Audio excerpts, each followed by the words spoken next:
And it came about in the 14th year of King Hezekiah that Sennacherib, king of Assyria, came up against all the walled towns of Judah and took them.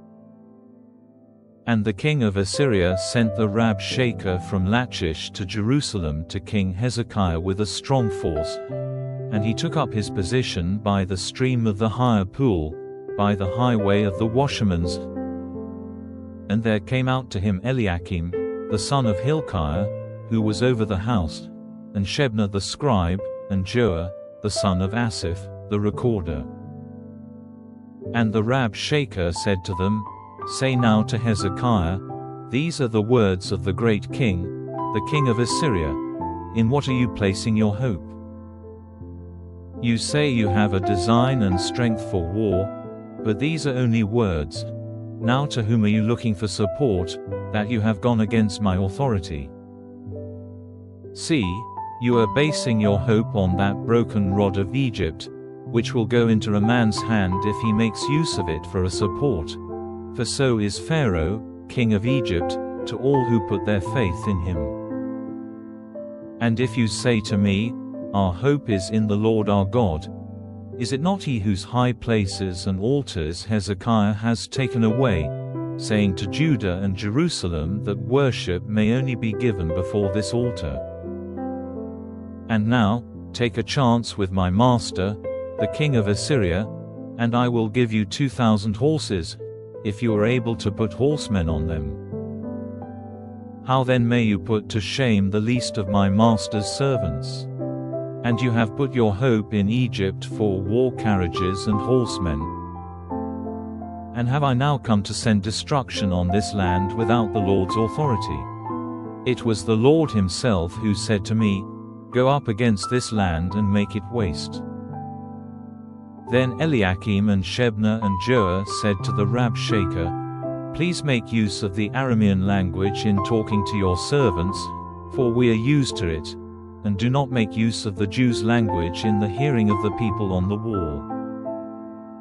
But the Rabshakeh said, Is it to your master or to you that my master has sent me to say these words? Has he not sent me to the men seated on the wall? For they are the people who will be short of food with you when the town is shut in. Then the Rabshakeh got up and said with a loud voice in the Jews' language, Give ear to the words of the great king, the king of Assyria. This is what the king says, Do not be tricked by Hezekiah, for there is no salvation for you in him. And do not let Hezekiah make you put your faith in the Lord, saying, The Lord will certainly keep us safe, and this town will not be given into the hands of the king of Assyria.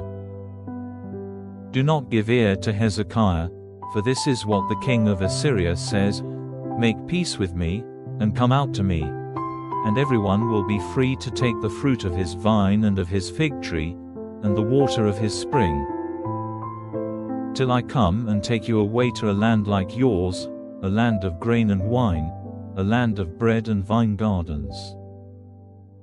Give no attention to Hezekiah when he says to you, The Lord will keep us safe.